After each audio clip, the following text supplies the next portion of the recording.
Hello, Gene Schwimmer here. Welcome to today's vlog. I want to share a couple polls with you before we get to today's subject. As I've said in the past, my two go-to pollsters are Trafalgar and Rasmussen, simply because they have such great track records for predicting election results, especially concerning Donald Trump, when in 2016, all the other polls, or so many, or just about all the other polls, were wrong. Some of them by quite a bit.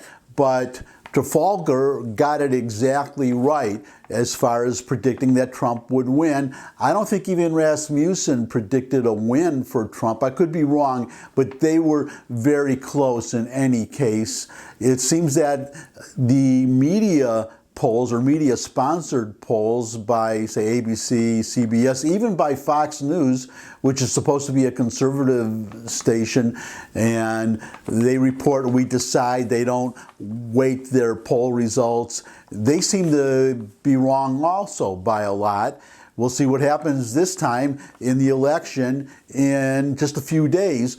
But I want to talk about Wisconsin, this new poll from Trafalgar, Wisconsin.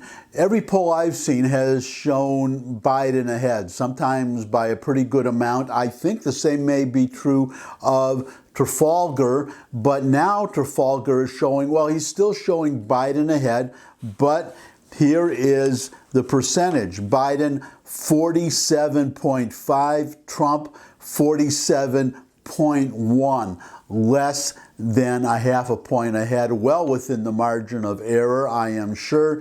And the tweet that accompanied that poll result said that the undecideds, the number of undecided voters in Wisconsin, is shrinking. So you put the two together, and it may be indicating that the undecideds are breaking for Trump. I now want to go to Rasmussen. I was saying that in my earlier vlogs that Rasmussen has something called White House Watch, which is simply the race between Trump and Biden. They were giving these results weekly. Now they are doing them daily between now and the election.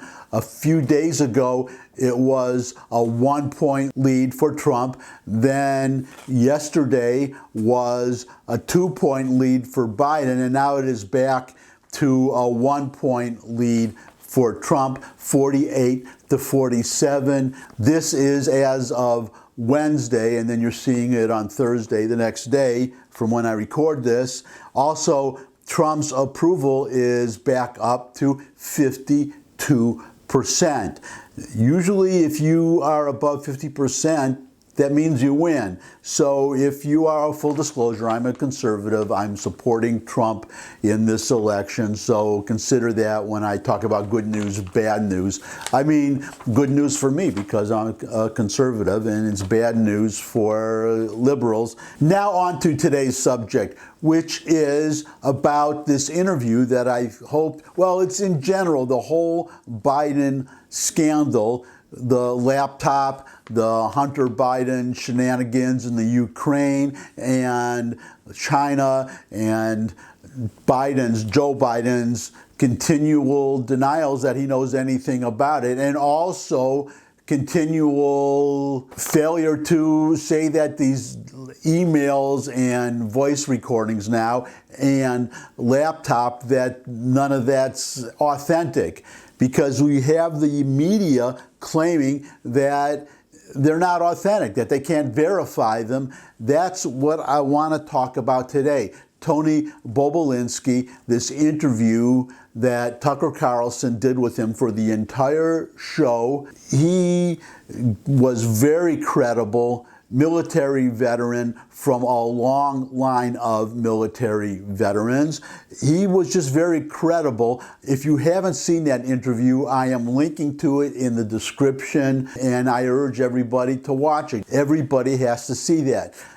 Bobulinski is a very, very credible witness, and one of the things that he said was that he is willing to talk to anybody, including Congress, the FBI, the Department of Justice, but most of all, it would seem, any reporter who wants to question him. But no reporter wants to question him except for Tucker Carlson. All these pundits, all these reporters, so-called reporters, who are dismissing Bobulinski and this whole affair, this whole scandal, they just say that they can't verify it, but they don't make any attempt to verify it. It should be very simple to, first of all, contact Bobulinski, sit down just as Tucker Carlson did, and just fire questions at him.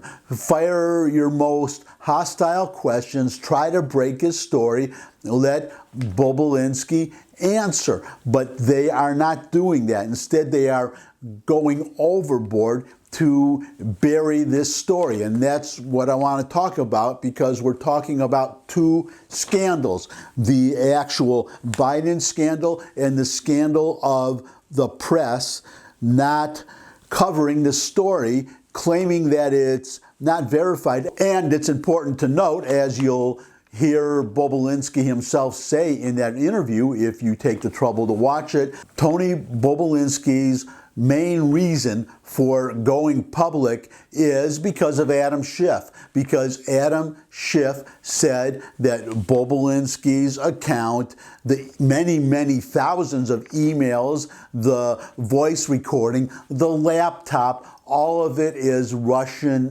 disinformation. That greatly upset, as you can see in the interview, greatly upset Bobulinski.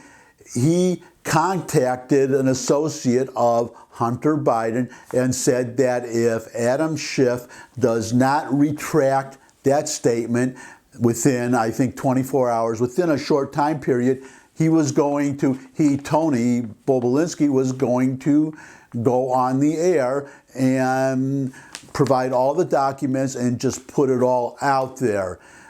You'll hear a voice recording of this associate trying to dissuade Bobulinski, saying that he can't do anything about it and that Bobulinski would bring everybody down if he went public.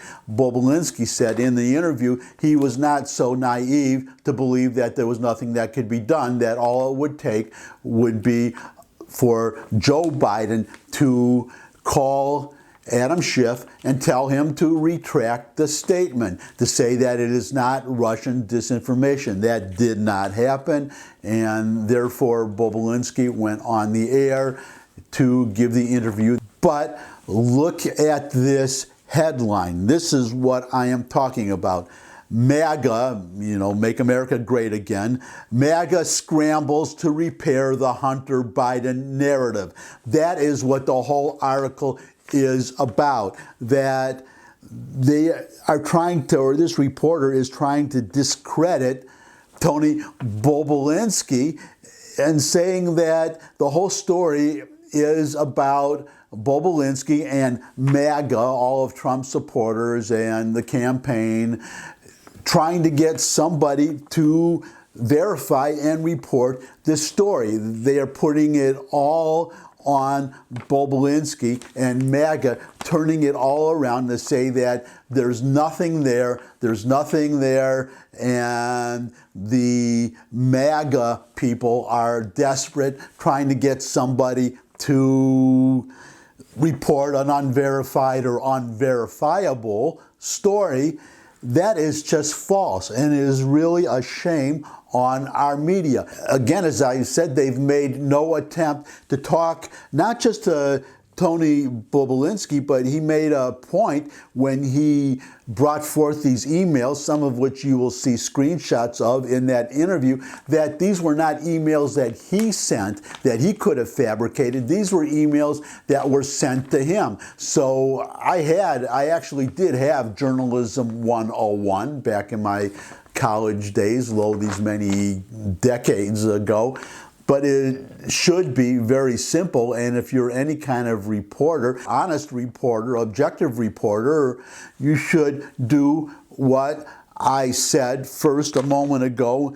Contact Bobulinski, sit him down for an interview, confront him with various documents or contrary evidence and try to break his story. They did not do that. More than that, they also are not apparently making any attempt to contact any of the parties in the email. Some of these emails came from Hunter Biden. So pick up the phone, Mr. Biden, Hunter Biden, did you send that email? Is that email authentic? If it's not, can we have a denial? Very simple. Several people were CC'd, copied on these emails. Call them up. Say, were you copied on these emails? Are these emails authentic? So on and so forth. It's not rocket science. It is just basic journalism 101. It's what I would have done with just one course in journalism. And supposedly these highly experienced and very famous reporters such as Leslie Stahl cannot be bothered to do that. That is the real scandal, if you ask me. That is the scandal that will outlast this Biden affair. The credibility of the media, of most of the media, their credibility has been totally destroyed as far as I'm concerned. And I would add one more thing, that when you're talking about evidence, these genius reporters don't seem to understand that testimony is evidence too. The statements of witnesses are evidence too. So you listen to Tony Bobulinski and you ask yourself, does he seem credible? Are the events that he states, which he does, for instance, he talks about meeting Joe Biden at a certain conference. This conference, it's the Millikan Conference. I forget exactly what it's called, but it's investing for, it's a conference for investors. The point is that not just anybody can attend. You have to be a member of a certain organization.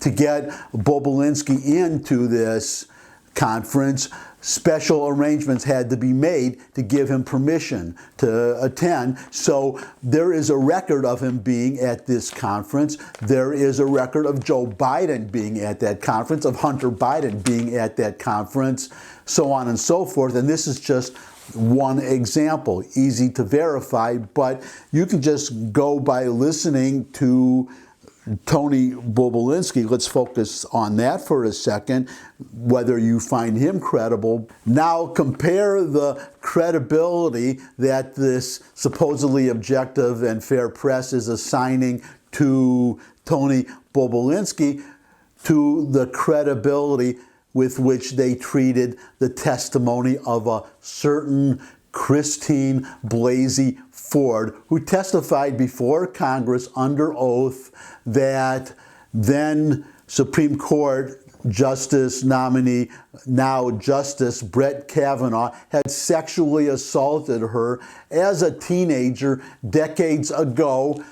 They didn't give her any doubt that I could see. They gave her a great deal of credibility, put a great weight of her testimony, and remember, that's all there was, her testimony. Compare that to Bobulinski's word, supported by thousands of documents, plus voicemails and other information easily verified. If the press would only bother, I would not hold my breath waiting for them to bother. But I hope I don't have to hold my breath waiting for all of you to give me a thumbs up if you like this video. Share with anybody you think would also like the video.